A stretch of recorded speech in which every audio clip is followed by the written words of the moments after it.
बताओ, कल D pharma वाले बच्चों का रिजल्ट आया है। बहुत से बच्चों के रिजल्ट में लिखा है UFM MWAA, इसका मतलब क्या होता है? जैसे कि जिन बच्चों के रिजल्ट में INC लिख के आया है, इसका मतलब होता है कि जो आपका रिजल्ट है वो इनकम्प्लीट है, किसी सब्जेक्ट के आपके मार्क्स क्या है, मिसिंग है।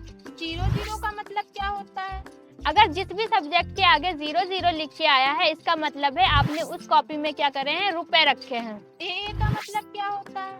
AA का मतलब होता है जिस भी सब्जेक्ट के आगे आपका A लिखा है, इसका मतलब है आपने उस सब्जेक्ट का एग्जाम नहीं दिया है। अगर आपने एग्जाम दिया है फिर भी आपका अब्सेंट लिख के आ रहा है, तब जहां भी आपका सेंटर गया था वहां जाना है और अटेंडेंस लिस्ट लेना है और आपके BTUP को देना है। UFM का मतलब क्या होता है? UFM का मतलब होता है अनफेयर एक्टिविटी।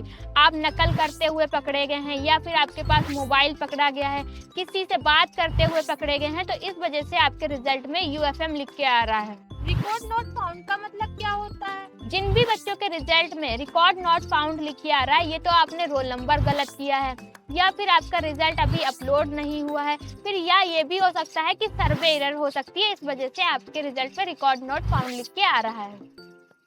अब आप लोग कमेंट सेक्शन में कमेंट करके बताइए कि आप लोगों का रिजल्ट कैसा रहा। और अगर कोई भी डाउट होता है तब आप कमेंट सेक्शन में कमेंट करके पूछ सकते हैं। Thank you so much.